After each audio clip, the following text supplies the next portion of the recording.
오늘 이 시간에는 출애굽기 2장 11절부터 22절에 있는 말씀을 통해서 나의 열심은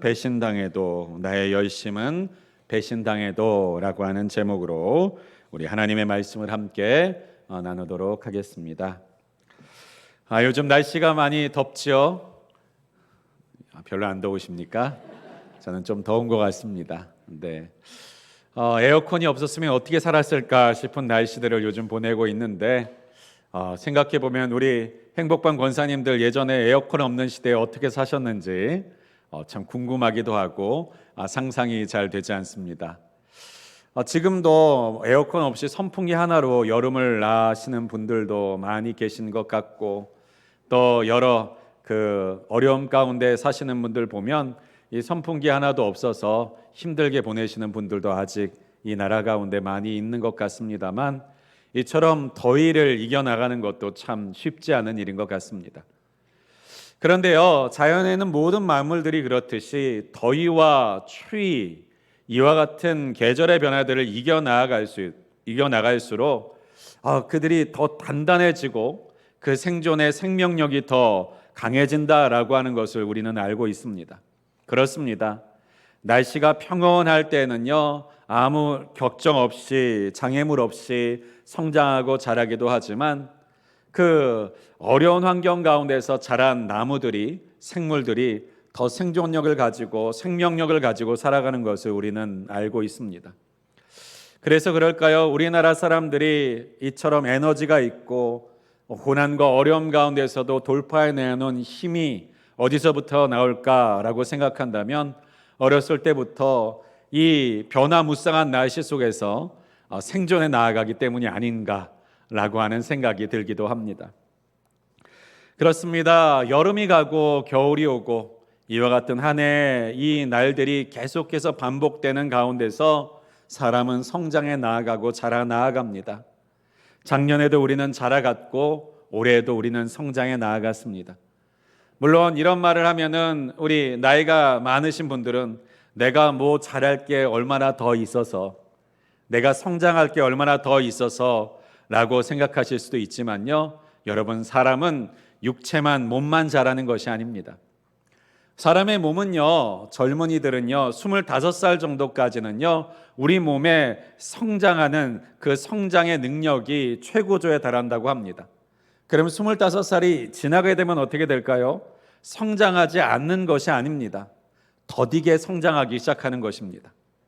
그러니까요, 우리가 살아있다는 것은요, 우리 안에서 계속해서 세포가 살아나고 만들어지고 분열되고 있기 때문에 살고 있는 거예요. 이 자리에 있는 어느 한 사람도요, 지금 자라지 않고 있는 사람이 없는 것이고요, 세포가 성장하지 않고 있는 사람이 없는 겁니다.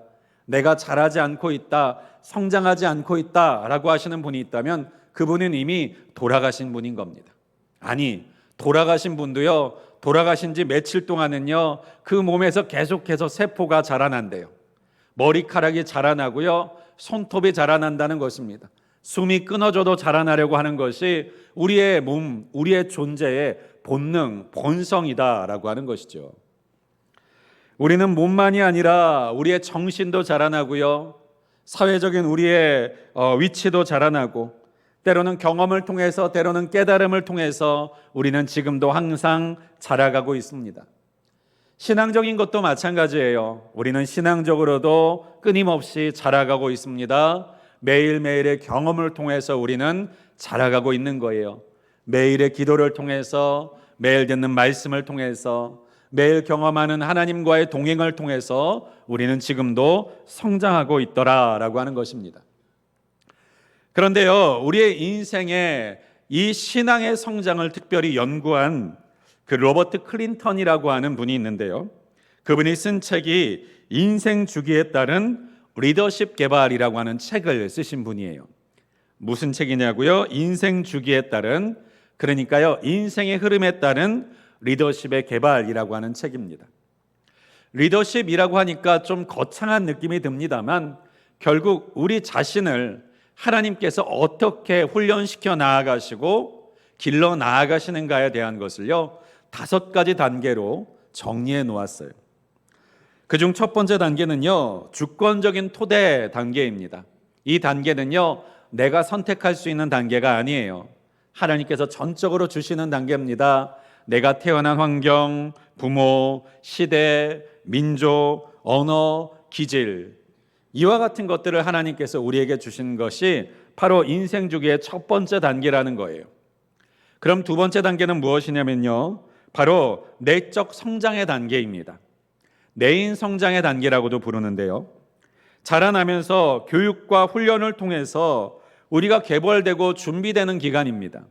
그런데요, 이 교육과 훈련이라는 것이 어디 학교에 가서 어떤 선생님을 만나서만 교육받고 훈련받는 것이 아닙니다. 여러분, 교육과 훈련은요, 단순히 지식을 쌓는 것이 아니에요.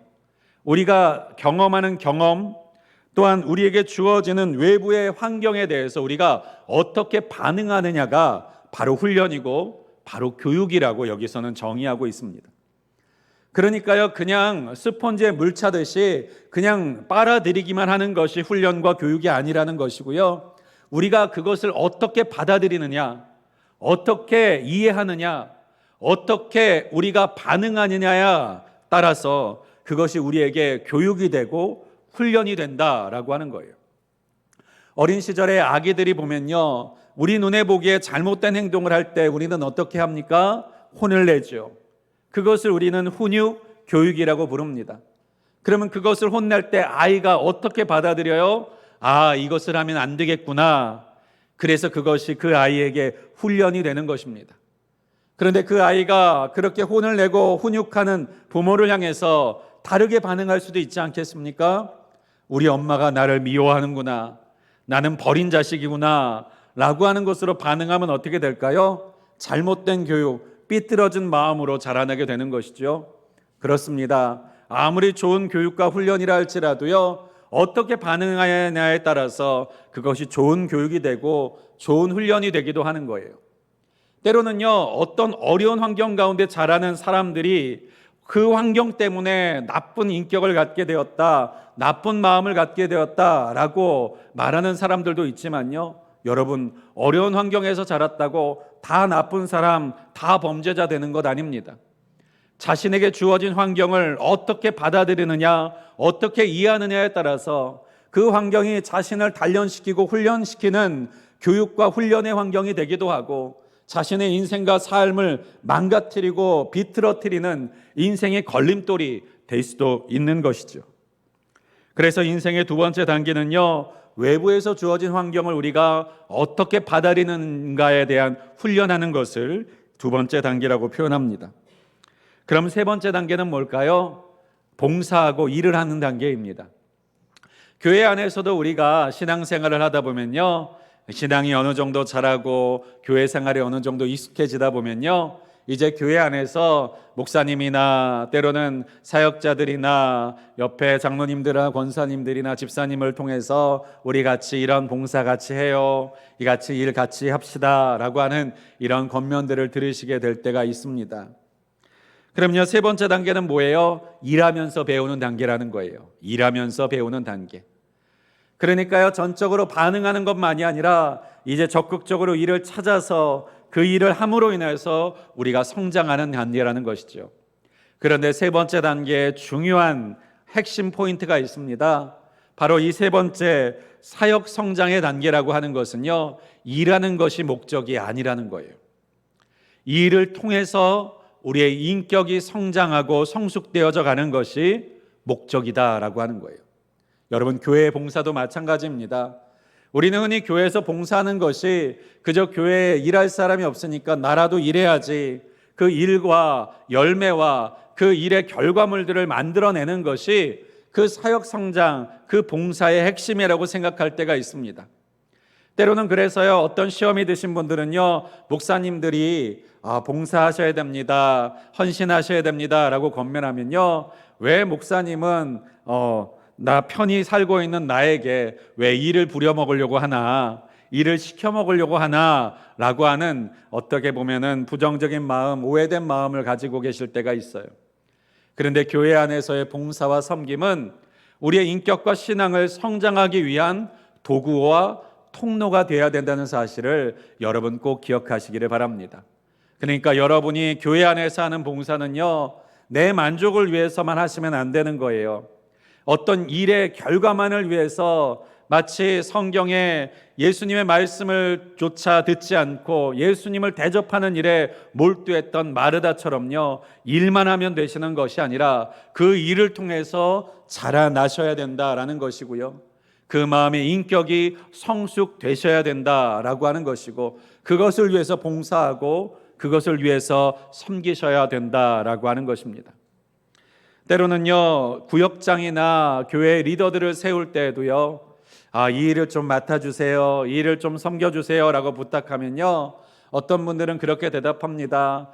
저는 그러한 일을 할 수 있는 능력이 없어요, 그러한 일을 맡을 수 있는 준비가 안 돼 있어요 라고 말씀하시는 분들이 있어요.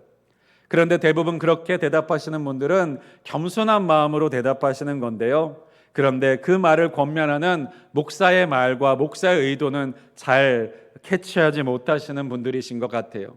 왜 그러냐면요, 그 일을 맡기는 것은요, 그분이 그 일을 완벽하게 잘 감당할 수 있도록 충분히 준비되었기 때문에만 부탁드리는 것이 아니라, 그 일을 통해서 훈련되기를 원하고 그 일을 통해서 그 인격과 신앙적으로 더 깊어지기를 원하는 마음에 맡기는 일이기도 하기 때문입니다. 그러니까 혹시 여러분 교회 안에서 어떤 일들을 혹시 부탁드리거나 맡기시거든, 내가 그 일을 충분히 감당할 수 있기 때문에 목사님께서 그것을 부탁하시는구나 라고 교만하지 않으셔도 괜찮습니다. 또는 내가 할 수 있는 능력과 힘이 부족한데 왜 저런 부담스러운 말들을, 목사님은 나에 대해서 잘 모르시나 봐 라고 하면서 목사님의 실력을 의심하지 않으셔도 괜찮습니다. 그 모든 섬김과 그리고 봉사의 일들은요, 우리를 자라게 하고 우리를 성숙하게 하기 위한 하나님께서 주시는 통로의 하나이기 때문입니다. 그러한 일이 있을 때는요, 순종하면 되는 것입니다.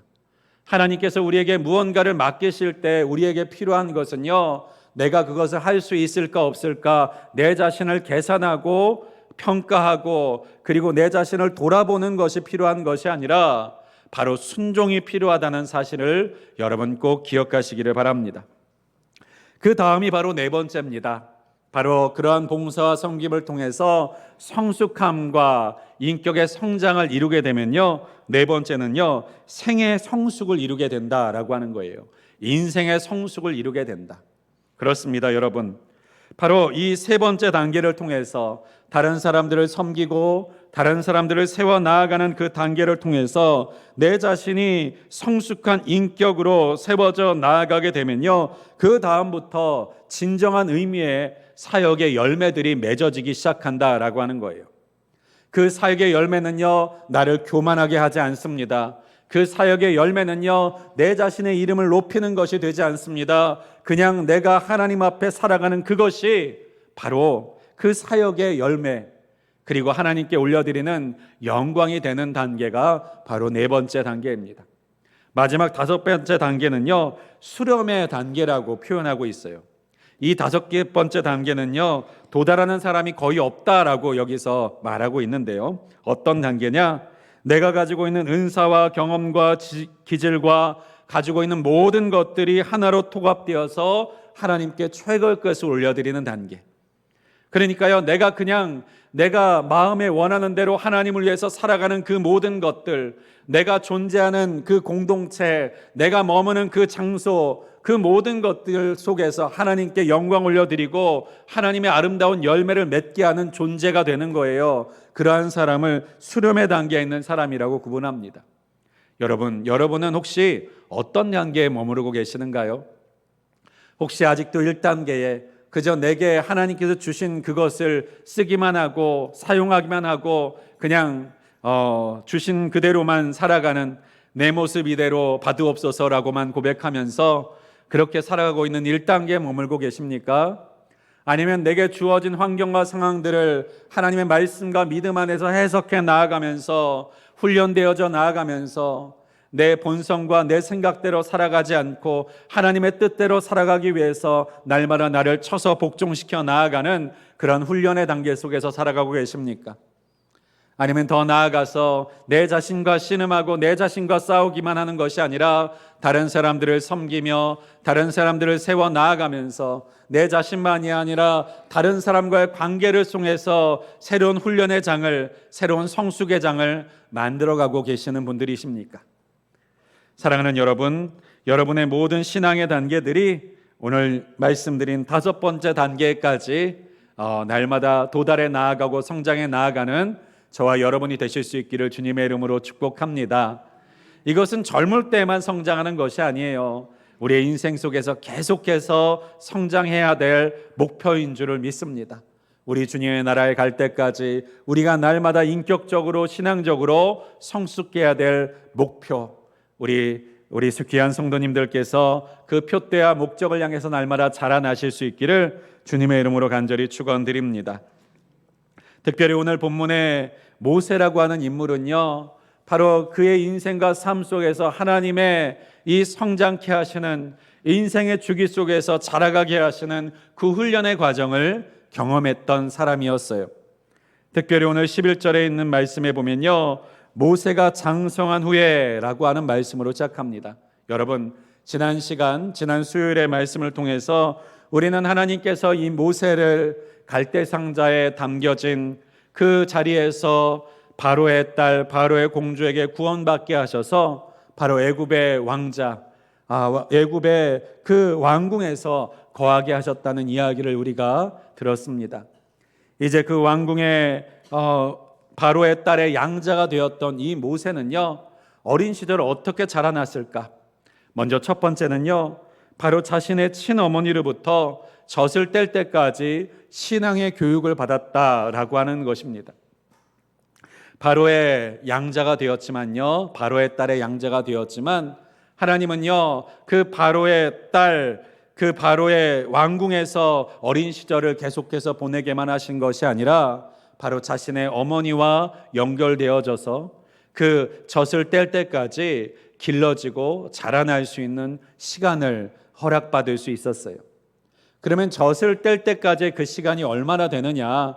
우리는 보니까 요즘에 젖 떼는 때가 때로는 3달, 4달 만에 젖을 떼는 아이들도 있더라고요. 3달, 4달 만에 분유를 먹는 애들이 있습니다. 그런데 이 시대에 젖을 뗄 때의 나이는요, 약 4살에서 5살 정도 되는 나이입니다. 그 전까지는 엄마의 품에서 젖을 먹으면서 성장하고 자라던 시기예요. 그렇기 때문에요, 모세는요, 어린 시절에 히브리인이었던 어머니의 품 속에서 그 히브리의 노래를 들으면서, 또한 특별히 그 히브리 여인들은 젖을 먹일 때 그 아이에게 어렸을 때부터 토라를, 하나님의 율법의 말씀들을 계속해서 들려줍니다. 그 아이가 언어를 알아듣는다, 알아듣지 않느냐가 상관없어요. 그 말을 계속해서 들려주는 것이 그 품 안에서 그 아이를 길러 나아가는 교육의 방법이었던 거예요. 그래서 모세는요, 그 엄마의 품 속에서 젖을 먹으면서 신앙의 교육을 받았다라고 하는 것이에요. 특별히 심리학에서는요, 한 사람의 중요한 가치관이 4살 이전에 형성된다라고 하는 연구 결과가 있습니다. 그런데 여러분 4살 이전에 기억이 있으십니까? 4살 이전에 무슨 일 하셨는지 혹시 기억하시는 분이 있으세요? 저도 잘 생각해 보면요, 5살 때 기억은 있습니다. 5살 때 저희 어머니가 저를 그 유치원에 보내시는데 너무 그 유치원 차가 타고 싶지 않아가지고 그 유치원 차 앞에서 토했던 기억이 제 머릿속에 있습니다. 얼마나 가기 싫었는지.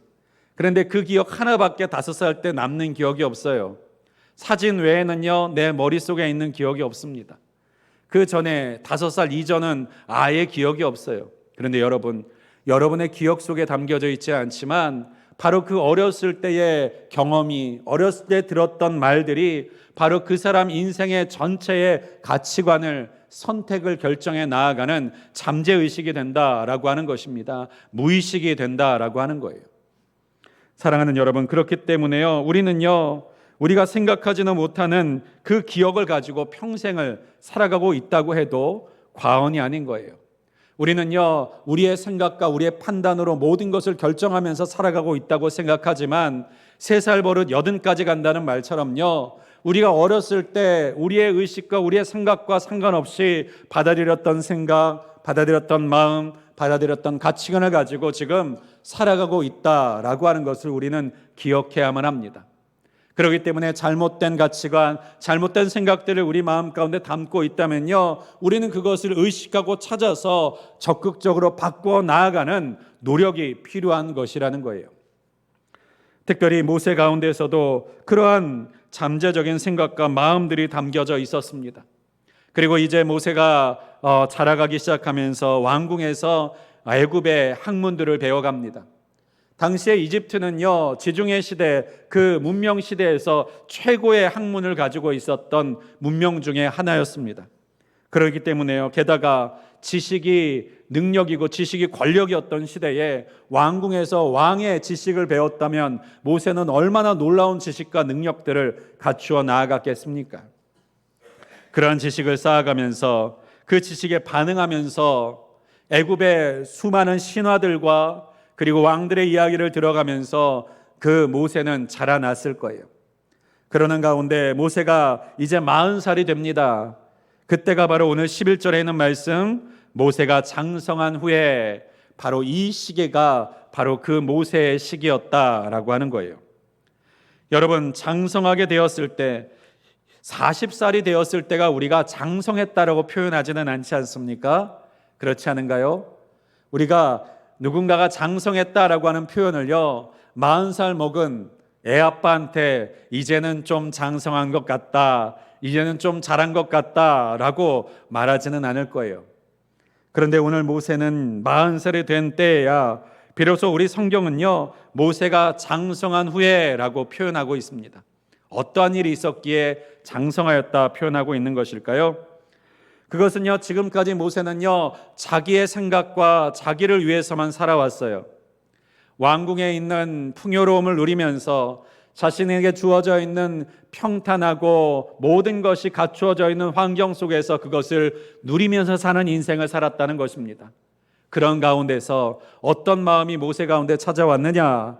내 자신만을 생각하는 마음이 아니라 내 민족, 내 이웃을 생각하는 마음이 그 마음과 심령 가운데 생겨나기 시작했다라고 하는 거예요.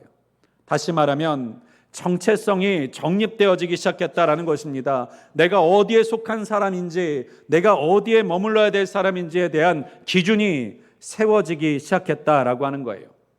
그 전까지는 내게 이미 어렸을 때 내가 내 의지와 상관없이 주어져 있었던 환경, 나의 의지와 상관없이 주어져 있던 부모의 품, 환경의 도움, 환경의 손길들 속에서 살아가다가 이제 내 의지와 내 결단과 내 생각을 가지고 그것을 결정해 나아가는 시기가 되었다라고 하는 것입니다. 그러한 때가 바로 장성했다라고 표현하는 이 시기인 거예요.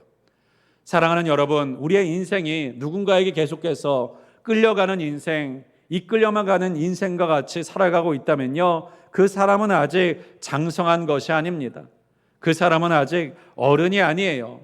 나이가 30이 먹고 40이 먹었다 할지라도요, 그저 부모의 말에 의해서 좌우되고 내 생각, 내 의지, 내 뜻 없이 다른 사람의 말에만 이끌려 사는 사람이 어찌 장성한 사람이라는 표현을 사용할 수가 있겠습니까? 그렇습니다. 우리의 신앙도 마찬가지가 아니겠습니까? 다른 사람이 하는 말, 다른 사람이 하는 권면, 다른 사람이 주는 평가나 말에 의해서 좌우되는 신앙생활을 하고 있다면요, 우리의 신앙은 아직 성숙한 신앙, 장성한 신앙이라고 말할 수가 없어요. 어떤 때 우리는 장성한 신앙을 갖게 됩니까? 하나님과 우리가 독대하게 될 때, 하나님은 우리가 직면하게 될 때, 사람을 바라는 것이 아니라 바로 하나님 앞에 우리가 홀로 서게 될 때 우리는 장성한 신앙으로, 그리고 성숙한 신앙으로 비로소 살아가게 된다는 사실을 여러분 꼭 기억하실 수 있기를 간절히 소망합니다. 여러분의 믿음과 신앙이 다른 누군가를 위해서 살아가는 신앙이 아니라, 다른 누구 때문에 믿는 믿음과 신앙이 아니라 하나님 앞에서 하나님을 대면하여 신앙하고 그 신앙생활을 세워 나아가는 하나님의 사람들이 되실 수 있기를 주님의 이름으로 간절히 축원드립니다. 이제 모세가 장성하여서 무엇을 생각하게 됐느냐? 핍박당하고 고난당하고 있는 자신의 민족을 돌아보는 마음이 생겼다라고 하는 거예요. 그들을 돌아보면서 안타까운 마음을 품기 시작했다는 거예요. 그들의 문제를 내가 해결해 보고 싶은 마음이 생겨났다라고 하는 것입니다. 정말 대단한 마음 아닙니까? 기특한 마음이 아닙니까? 성경 가운데서도요, 이 모세의 이러한 결정과 이러한 결단들을 볼 때마다 히브리서에 있는 말씀 가운데 보면요, 하나님께서는요, 이 모세의 결심과 결정이 믿음으로부터 비롯된 것이었다라고 말씀하고 계세요. 믿음으로 인하여서 애굽의 풍성함과 풍요로움을 누리는 것을 계속해서 누리지 않고 하나님 앞에 결단하고 자신의 민족과 함께 고난과 어려움을 겪기로 작정하였다. 이 모세의 결단을 이렇게 히브리서에서는 평가하고 있습니다. 놀라운 결단 아닙니까? 마치 우리의 다음 세대들과 우리의 자녀들이 이렇게 결단하는 거예요. 나만 잘 먹고 나만 잘 살고 나만 돈 잘 벌고 성공한 인생, 편안한 인생을 사는 목적으로만 살다가 어느 날 갑자기 내 민족을 생각하기 시작하는 거예요. 내 나라를 생각하기 시작하는 거예요. 이 나라가 이대로 있지 않을 수 있도록 하나님 나를 사용하여 주시옵소서. 저 죽어가는 영혼들을 향해서 나만 예수 믿고 나만 예수님 잘 믿고 복받는 인생 사는 것만이 아니라 저들도 예수 믿고 하나님 앞에 구원받는 인생으로 나아가기를 원합니다라고 하는 마음의 소원과 비전들이 그 마음 가운데 가득 채워져 나아가게 되는 거예요. 이 얼마나 놀랍고 감격스러운 하나님 앞에 드려질 만한 마음입니까? 그러면요, 그러한 마음과 그러한 결단을 했으면요, 이제 하나님께서 어떻게 하셔야겠어요? 그 마음 보시면서 기특하다, 잘했다라고 말하면서요, 승승장구 형통한 인생으로 그 모세를 쫙 이끌어 나아가 주시는 것이 우리가 기대하는 해피엔딩, 우리가 기대하는 스토리 아니겠습니까? 그런데요, 오늘 본문 가운데 보니까 11절에 모세가 장성한 후에, 그러한 결단과 결심을 한 후에 한 번은 자기 형제들에게 나아가서 그들이 고되게 노동하는 것을 지켜보게 되는 우연한 일이 생겼습니다. 그런데 마침 그곳에서 어떤 것을 보느냐, 어떤 애굽 사람이 한 히브리 사람, 자기의 형제라고 여기서 표현해요. 이제 모세는요, 자신이 애굽 사람, 애굽의 왕자라는 정체성으로 사는 것이 아니라 나는 히브리 사람, 하나님의 백성이라는 정체성으로 거듭나게 된 것이죠. 그래서 자기 형제를 치는 사람을 보게 됩니다. 그때 어떤 마음이 들었을까요? 젊은 날의 모세에게 울분이 생겨나기 시작했던 거예요. 그 마음 가운데서 분노가 일어나기 시작했던 거예요. 그것을 그대로 내버려 둘 수 없다, 그것을 그냥 지켜볼 수 없다라고 하는 분노의 마음이 생겨나기 시작했던 거예요. 물론 그 분노는 그 핍박하는 애굽 사람을 향한 분노일 수도 있겠고, 그 핍박받는 히브리인들을 향해서 아무것도 할 수 없는 무기력한, 지금 내가 무언가를 할 수 없는 내 연약함 때문에 어쩌면 모세는요, 자기 자신에게 화가 났는지도 모릅니다. 자기 자신에게 분노했는지 모릅니다. 그런데요, 그 분노를 품고 한 일이 무엇이었느냐? 자신의 그 분노를 일으켰던 원인, 그 분노를 일으키게 만든 것이라고 여겼던 그 애굽 사람에게 쏟아 놓았던 거예요. 그래서 12절에 보니까요, 좌우를 살펴 사람이 없음을 보고 그 애굽 사람을 쳐 죽여 모래 속에 감추니라. 살인을 저지른 거예요.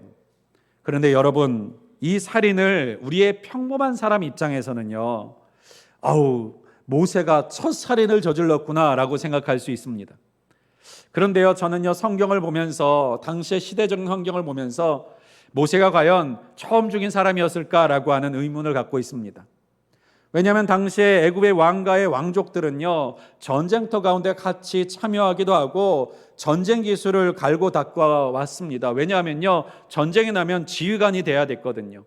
전쟁터의 앞을 달려가면서 적들을 무찔러 싸우고 그들을 토벌하고 그들을 제압해야 되는 일이 왕에게 맡겨진, 왕가의 후손들에게 맡겨진 의무와 책임이었기 때문입니다. 그러니까요, 모세는 칼도 잘 다루었을 거예요. 말도 잘 탔을 겁니다. 활도 잘 다루었을 거예요. 그런 사람에게 있어서 사람 한 명 죽이는 거야 아무 일도 아닌 것이죠. 모세에게 있어서는 너무나도 지금까지 갈고 닦은 능력과 실력에 비해서는요, 아무것도 아닌 일이죠. 그런데요, 이 모세가 가장 잘할 수 있는 것으로 그는 이 문제를 해결하고자 했습니다. 그런데 그 결과가 무엇이었습니까? 13절 이하에 있는 말씀처럼요, 자신이 그토록 위하고 자신이 그토록 구원하고자 했던, 자신의 형제라고 여겼던, 자신의 동족이라고 여겼던 그 히브리인들이 자신의 그 일을 들추어내면서 자신을 향해 비수를 꽂는 경험을 하게 됩니다. 여러분, 누구 때문에 그 왕궁의 화려함을 내려놓았습니까? 누구 때문에 그 편안하게 살 수 있는 인생을 접어두고 그 민족과 그 사람들을 걱정하고 염려하는 마음으로 참 이루지 못했습니까? 바로 그 사람들을 위해서였어요. 히브리인들 자신의 형제들을 위해서였어요. 그런데 그 형제, 그 히브리인들이 자신의 뒤통수를 치는 거예요.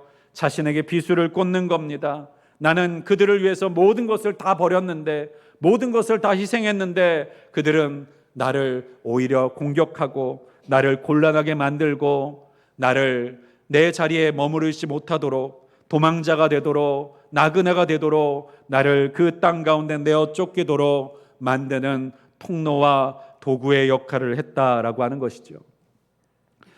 여러분, 모세에게 있어서요, 이러한 일을 경험했을 때 어떤 마음이 들었을까요? 저 같으면요, 이제 히브리 사람 다시는 보고 싶지 않았을 것 같아요.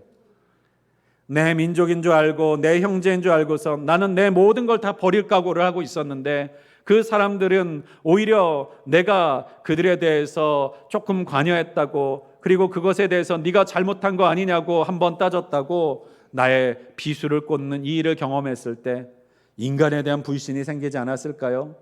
마음 먹었던 그 마음들이 내가 괜히 그런 생각을 가졌다, 그 마음 먹었던 후에 내가 왜 히브리인을 위해서 살려고 했을까?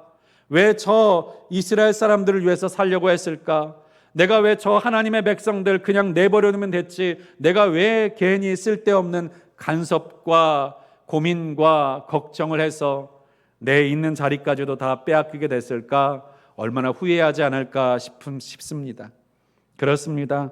우리의 인생과 삶 가운데서도요, 우리가 무언가를 기대하고 바라면서 우리의 인생을 쏟고 시간을 쏟고 마음을 쏟지만요, 그 가운데서 우리가요, 그 결과와 합당한 반응을 얻지 못할 때가 얼마나 많이 있습니까? 사람에게 잘 해주었는데 그 사람이 나의 뒤통수를 쳐요.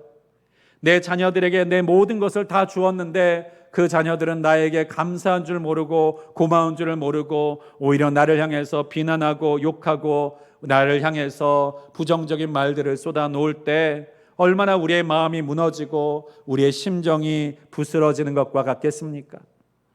때로는 우리의 인생과 삶에 돈만 많이 잘 모으면, 그리고 세상에서 높은 자리에 오르기만 하면 내가 행복한 인생을 살 수 있겠다라고 기대하면서 살아가는데, 그 돈이 나를 배신하고 또 열심히 살아온 나의 인생이 나를 배신하는 것을 경험하면서 인생과 삶을 내가 돌아보게 될 때에 얼마나 내 인생이 허무하고 내 인생 잘못 살았다, 내 인생 헛되이 살았다라고 하는 생각에 얽매여서 얼마나 고통스러운 시간을 보낼 수밖에 없겠습니까?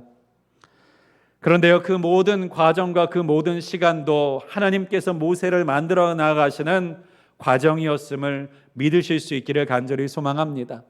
여러분, 물론 모세가 이 한 행동은요, 실수이고 잘못입니다. 자신의 방식이었고 자신의 뜻이었습니다. 그러나 이 일을 통해서 모세는요, 비로소 왕궁을 떠나 광야를 향해서 나아가게 되었어요. 그 광야 속에서 하나님은요, 이 모세를 철저하게 낮추시고 겸손하고 겸손하게 만들어 가셨습니다. 여러분, 우리가 성장하고 성숙되는 데 있어서는요, 모든 일들이 잘 되는 것만으로는 성숙할 수 없습니다. 모든 것이 형통할 때에는요, 성숙할 수 없어요. 영적으로든 육적으로든 정신적으로든 심리적으로든요, 어려움과 고난을 우리가 겪어 나아가는, 그리고 광야와 같이 내가 홀로 고독 속에서 내 문제들을 돌아보고 내 삶을 돌이켜볼 수 있는 그 광야의 시간들이 있을 때에만 우리는 성장할 수 있다는 사실을 여러분 꼭 기억하시기를 간절히 소망합니다. 예수 그리스도를 믿는 사람의 인생은요, 항상 주변에 사람들이 많은 게 아닙니다. 어느 순간 하나님께서는 우리를 광야의 자리로 이끌어 나아가십니다. 나 혼자 있어야 되는 자리로 나아가게 하십니다. 아무로 나를 이해할 수 없는, 아무로 나와 함께 할 수 없는, 아무로 나에게 위로하거나 격려하지 못하는 그 자리로 우리를 이끌어 가실 때가 있다는 거예요.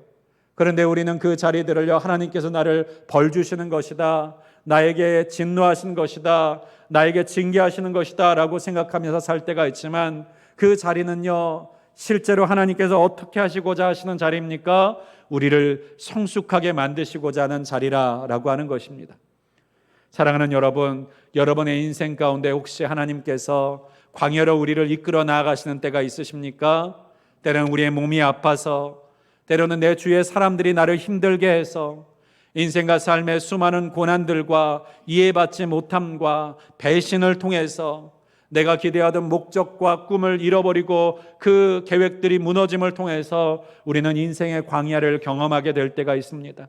그런데요, 그 인생의 광야는요, 세상의 눈으로 봤을 때는 실패이지만 하나님의 눈으로 보았을 때는 우리를 성장시키시고 성숙시켜 나아가며 우리의 영적인 깊이를 더해 나아가시는 하나님이 사용하시는 기회라는 것을 여러분 꼭 믿으시고 꼭 기억하실 수 있기를 주님의 이름으로 간절히 축원드립니다. 그래서 성경에 있는 많은 하나님께서 사용하시는 사람들은요, 반드시 광야를 거쳤어요. 여러분, 예수님께서도요, 그 광야 가운데서 40일 동안 금식하면서 하나님과 독대하셨습니다. 성령의 이끌리심을 받았습니다. 사도 바울도 아라비아의 광야에서 3년의 시간 동안을 하나님과 독대하며 홀로 하나님과 대면하는 시간들을 가졌습니다. 여러분, 아브라함과 같은 사람은 인생의 광야를 경험한 적이 없을까요? 그 불모제와 같은 가나안 땅, 그 광야 같은 브엘세바 평야에서 그는요, 자신들의 가족들과 함께 하나님을 독대하며 살았던 수많은 시간들을 보냈어요. 그렇습니다. 우리의 인생 가운데서도 하나님께서 우리를 쓰시고자 하실 때는요, 우리를 성숙하게 하실 때는요, 그 광야 가운데 우리를 이끌어 나아가신다는 사실을 여러분 꼭 기억하시기를 바랍니다. 그리고 그 광야에서 여러분 성숙되시기를 바랍니다. 주님의 뜻을 발견하실 수 있기를 바랍니다. 우리의 마음이 성장되기를 원합니다. 모세와 같이 그 수많은 민족들을 품을 수 있는 마음으로 그 수많은 민족들을 하나님 앞에 순종하고 복종하며 그 사명을 따라 이끌어 나아갈 수 있는 사람으로 만드셨던 것처럼 여러분의 인생과 삶도 하나님의 사명을 감당할 수 있는, 하나님의 뜻을 이루어 나아갈 수 있는, 하나님의 말씀에 순종할 수 있는 그런 성숙된 믿음과 신앙으로 만들어져 나아가실 수 있게 되기를 주님의 이름으로 간절히 축원드리겠습니다.